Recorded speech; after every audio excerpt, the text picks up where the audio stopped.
बिस्मिल्लाहिर्रहमानिर्रहीम, अस्सलाम वालेकुम, वेलकम टू द बीनर सलीम शो। जी हाँ, पिछली वीडियो के अंदर हम बात कर रहे थे इमरान खान साहब के बारे में, उनके सियासी मुस्तकबिल के बारे में। तो अब खान साहब के बारे में बात की है, आर्मी चीफ साहब के बारे में भी बात की है। अब ये राहिला ने इतनी ब्रेकिंग न्यूज़ हमें दी है पिछली वीडियो के अंदर, जिसके अंदर वो ये कह रही थी कि भाई पैचअप हो सकता है। पैचअप हो गया तो फिर तो पाकिस्तान का जो सियासी नक्शा है वो बिल्कुल ही तब्दील हो सकता है। तो अब हमें बात करनी है बाकी लोगों के बारे में, जैसे कि बहुत से लोग ये जानना चाहते हैं कि नवाज शरीफ साहब कब आ रहे हैं। उनकी पार्टी कभी डेट दे देती है, 14 अगस्त को आ रहे हैं, कभी कह देते हैं कि जी ये बस ये ईद के चौथे पाँचवें दिन आ जाएंगे, यानी कि जुलाई के एंड में।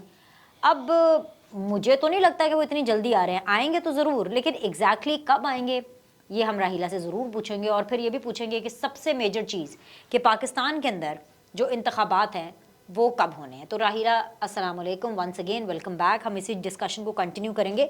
ये सब बातें हम इसलिए कर रहे हैं क्योंकि इंतखाबात होंगे ना पाकिस्तान में तो फिर ही कुछ तब्दीली आनी है। तो वो इंतखाब होने कब हैं? When is election happening? 2023 में, 2024 में, कब होने हैं? देखिए, I also agree with many astrologers में, तो मेरी फैमिली के लोग हैं जो कहते हैं कि या तो इस साल के एंड में होंगे या नेक्स्ट ईयर मार्च में होंगे। लेकिन मुझे काफ़ी सारे चांसेस लग रहे हैं, if I do the energy reading too, कि हालात एनर्जीज बिल्ट अप हो रही हैं towards the end of the year for elections. So most probably right after October we can see the elections happening. Elections हो रहे हैं और आपको इस इलेक्शंस में कोई ऐसी पार्टी है जो कि स्वीप करती हुई नजर आ रही है? मतलब जैसे 2018 में इलेक्शन होते थे तो तब हम किसी से भी पूछते थे तो वो यही कहते थे कि भाई तब्दीली की हवा चल रही है, कुछ नया ही चीज़। अब आपको कुछ ऐसा एनर्जी या कुछ ऐसा नजर आ रहा है कि कोई एक नई अनोखी किस्म की चीज़ होगी, पता चले कोई तीसरा ही कोई प्लान हो? या ये ज़्यादा चांसेस है कि कोई अनोखी किस्म की चीज़ होगी, एक कोई सरप्राइज ही मिलने वाला है।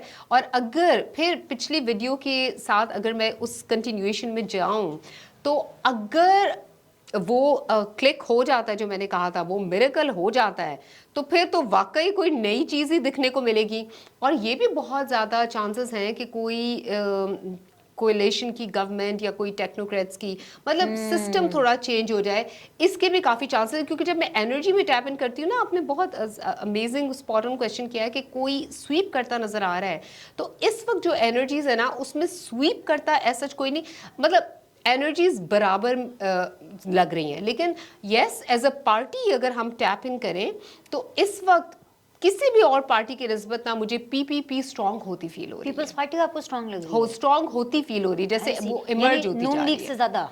नून लीग से तो सर्टेनली ज्यादा। यस, ये तो नून लीग वाले बेचारे, ये बड़ी टेंशन वाली बात है। चले पहले आपको जरा खुश कर देते हैं। क्यों नवाज शरीफ साहब वापस आ रहे हैं, पर आप कुछ तारीख बता सकती हैं? कोई नंबर, कोई महीना, कुछ पता चल जाएगा? जो मैंने उनका चार्ट देखा था नवाज शरीफ साहब का, तैयारी कर लेंगे उनके इस्तकबाल करने के लिए। बिल्कुल, मुझे सितंबर अक्टूबर का टाइम लग रहा है, अगस्त में तो मुझे नहीं लग रहा वो। अच्छा, आपको सितंबर अक्टूबर का लग रहा है और आपको इलेक्शन भी तभी होते हुए दिखाई? मुझे इलेक्शंस बिल्कुल towards the end of the year नजर आ रहा है। तो इसका ये मतलब है कि अगर मैं आपकी इन दोनों चीज़ों को मानूं तो जो इलेक्शंस होने वाले हैं उसमें नवाज शरीफ इलेक्शन कंटेस्ट करेंगे?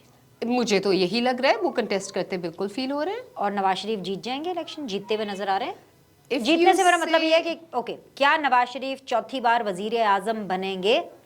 No, I don't see him as a prime minister. I don't see him. मुझे लगता है कि वो अपना टेन्योर पूरा कर चुके हैं एज अ प्राइम मिनिस्टर, उन्होंने बहुत एंजॉय कर लिया है। लेकिन अभी वो इलेक्शंस में, मतलब पॉलिटिक्स में तो रहेंगे एज अ स्ट्रॉन्ग पर्सन।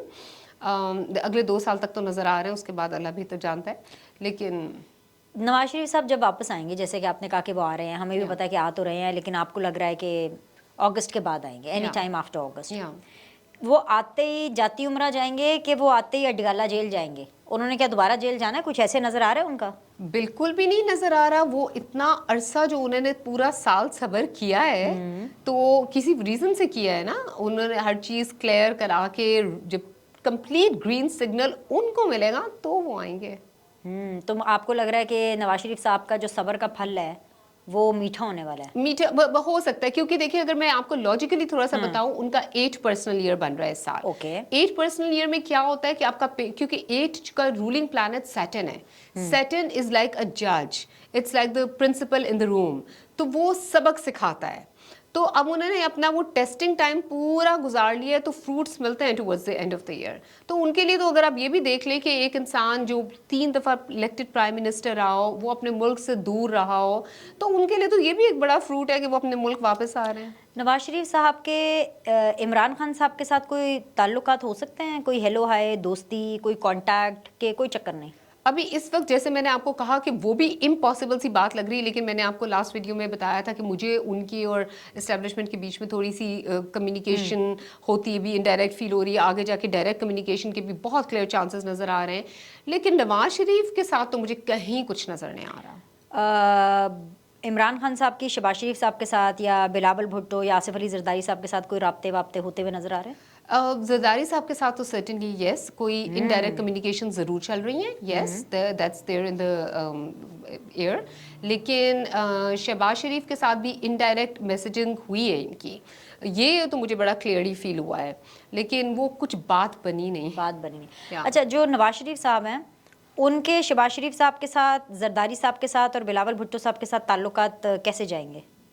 अच्छा, नवाज शरीफ साहब के साथ के जो ताल्लुकात हैं वो जब वो वापस आएंगे, अच्छा अभी भी उनकी कम्युनिकेशन तो सबके साथ चल रही हैं। और आपको पता है कि जरदारी साहब कितने अमेजिंग इंसान है इस मामले में कि वो हर किसी के साथ कैसे बना के रख लेते हैं वो अपने। वो बिल्कुल, तो कम्युनिकेशंस तो अभी हो रही हैं और बहुत बड़े लेवल पे हो रही हैं, तो सर्टेनली इनकी सबके साथ कम्युनिकेशंस चल रही हैं। अच्छा, अभी जो खबरें मिल रही होती हैं और जो पॉलिटिकली सिचुएशन चल रही है वो ये चल रही है कि जो इंतखाबात होने हैं ना, उसमें जो इस्टेब्लिशमेंट का कैंडिडेट है वो है शहबाज शरीफ, जो नून लीग का प्राइम मिनिस्टर का कैंडिडेट है वो है नवाज शरीफ, जो पीपल्स पार्टी का वजारत आला का वजारत उज़्मा का जो कैंडिडेट है पीपल्स पार्टी का वो है बिलावल भुट्टो जरदारी।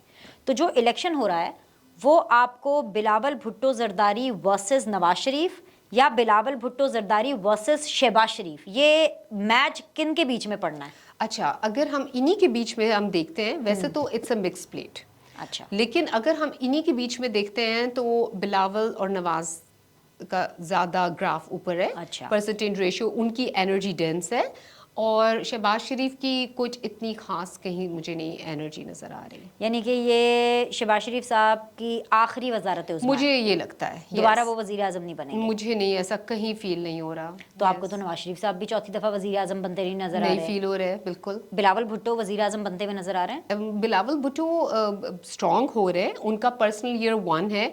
अगर मैं सिर्फ प्योरली न्यूमरोलॉजिकली उनका चार्ट देखूं तो मैं कहूँ या तो इसका तो पर्सनली 1 है, ठक करके वजीर आजम बन जाएगा। लेकिन then there are so many other factors, जब आप उनके अंदर ट्यून इन करते हो और एनर्जीज में ट्यून इन करती हूँ तो मुझे नहीं वो वजीर आजम बनते नजर। अच्छा जी, बिलावल भी नहीं, शहबाज शरीफ भी नहीं, नवाज शरीफ भी नहीं, मरियम नवाज आपको वजीर आजम बनती हुई नजर आ रही है? That's a joke. नहीं, बिल्कुल भी नहीं। तो फिर वजीर आजम कौन है? राहिला? यही तो मैं आपको कह रही हूँ, कोई अननोन फेस है वजीर आजम?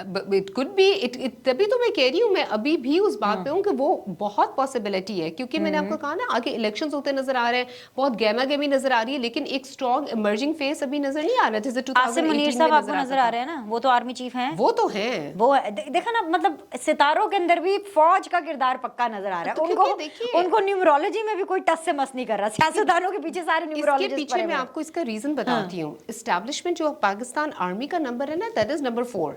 नंबर 4 को वैसे देखिए, it's a square, it's solid, it's grounded, और माशाल्लाह पाकिस्तान के लिए बहुत अच्छी बात है कि कुछ हो जाए, कॉन्फ्लिक्ट्स ये वो, लेकिन हमारी आर्मी स्ट्रॉन्ग, स्टेडी, डेडिकेटेड, उसको कोई नहीं हिला सकता। मरियम नवाज आपको पार्लियामेंट्री पॉलिटिक्स में आती हुई दिखाई दे रही है, यानी इलेक्शन लड़ती हुई नजर आ रही हैं, इलेक्शन को जीतती भी नजर आ रही हैं। कोई वजारत आला, वजारत उज़्मा का तो खैर आपने कहा है कि मजाक ही हो गया, चले मैं दोबारा मजाक नहीं करती, लेकिन वजारत आला या कोई मिनिस्ट्री या कुछ, मतलब मरियम नवाज को कुछ मिल रहा है? मरियम नवाज का सियासी मुस्तकबिल अगर हम towards the end of the year देखें, जैसे उनका 9 पर्सनल ईयर था, बहुत कोशिशों के बावजूद भी उनको वो नहीं मिला इस साल जो वो चाहती थी, क्योंकि 9 पर्सनल ईयर में आप थोड़ा it's an high tide and low tide, up down चलता है। तो वो लाइमलाइट में भी रही और नहीं भी रही। इनडायरेक्टली लोग कहते हैं कि वो गवर्नमेंट चला रही हैं, I have no idea about that. उनके नंबर्स में तो ये हाँ पावर, पॉलिटिकली पावर थोड़ी बहुत उनके पास है, लेकिन अब अगर हम इलेक्शंस के परस्पेक्टिव से बात करते हैं और देखते हैं कि वैसे हमारा जो एक न्यूमरोलॉजिकल या एस्ट्रोलॉजिकल ईयर साइकिल है वो एंड हो जाता है, कुछ का अक्टूबर में, कुछ का नवंबर में, तो अगर उसी टाइम पे इलेक्शंस हो रहे हैं तो उनका तो 1 पर्सनल ईयर स्टार्ट हो रहा है, तो उसके परस्पेक्टिव से यस वो इलेक्शन कंटेस्ट कर रही हैं, यस कोई एमएनए बन रही हैं, और ये भी हो सकता है कि कोई वजारत मिल जाए, बट वजारत आला या उज़्मा नहीं मुझे लग रहा है। ओके ओके, ये तो हमने बात की है जो हमें फ्रंट लाइनर लीडरशिप नज़र आ रही थी, और जो फ्रंट लाइनर जितनी भी मतलब मेन स्टेक होल्डर्स हमें पार्टीज नज़र आ रही हैं। हुकूमत का और जुडिशरी का 36 का आंकड़ा चल रहा है, आपको पता है, चीफ जस्टिस उमर अता बंदयाल साहब के साथ। बिल्कुल। और इस टाइम पे हुकूमत का कोई वर्किंग रिलेशनशिप, यानी शहबाज शरीफ साहब का और जनरल आसिम मुनीर साहब का वर्किंग रिलेशनशिप बड़ा अच्छा चल रहा है, बड़ा अच्छा चल मतलब हुकूमत और जो आपकी इस्टेब्लिशमेंट है वो सेम पेज एक पर पेज पर है। है। और उस पेज के ऊपर ना ये हमारे चीफ जस्टिस साहब नहीं है। अब इनको बड़े समझाने की कोशिश भी कर रहे हैं, वो प्रेस कॉन्फ्रेंस भी की थी DGISPR ने, लेकिन उसका कोई हल्का फुल्का ही असर हुआ है। मुझे ये बताएं कि जो चीफ जस्टिस ऑफ पाकिस्तान है उमर अता बंदयाल साहब, ये अपना टेन्योर पूरा कर रहे हैं, जल्दी छुट्टी पर चले जाएंगे, रिजाइन कर लेंगे, इनका क्या मुस्तकबिल है? ये इन्होंने यही करते रहना जो भी कर रहे हैं जब तक जाते नहीं हैं। उमर अता बंदयाल साहब का जो नंबर्स है ना, बड़े कोई इंटरेस्टिंग नंबर्स हैं। एक तो चीफ जस्टिस के मैंने देखे, जितने भी चीफ जस्टिस हैं उनके नंबर्स हमेशा 8 पे आते हैं। 8 जस्टिस का नंबर भी होता है, तो मोस्टली जो जजेस होते हैं और वो चीफ जस्टिस होते हैं उनका 8 नंबर होता है। फिर उनके नंबर में, चार्ट में नंबर 3 बहुत प्रोमिनेंट है, जो कॉन्फ्लिक्ट्स को अराइज करता है, वो तो थरथली मचा के रखता है, तो वो बिल्कुल फिट अपने नंबरों के हिसाब से सही गेम कर रहे हैं।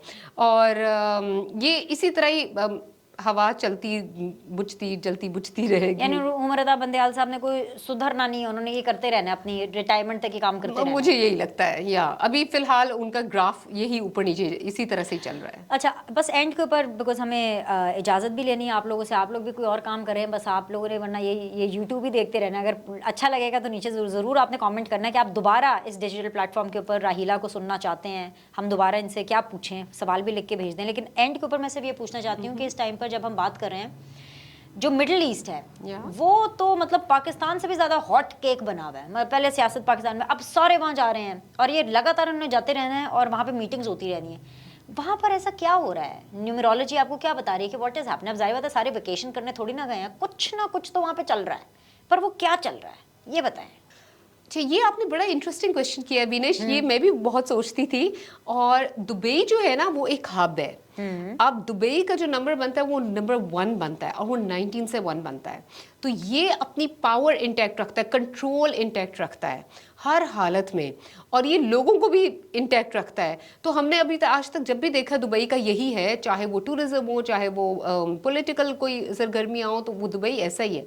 और यहाँ पे it's an easy access for everyone to come there, so that is the reason. और पाकिस्तान से भी करीब है, that is the reason. Visa easily मिल जाता है, वीजा इजीली मिल जाओ, जाता शाम को है, मीटिंग करके वापस आ जाओ। Exactly, so that is the only reason why it has become a hub and everyone goes there. और बगैर किसी डर के, खौफ के, it's a very private safe space जिसके अंदर सारी अपनी मीटिंग्स कर के फारिग हो जाते हैं।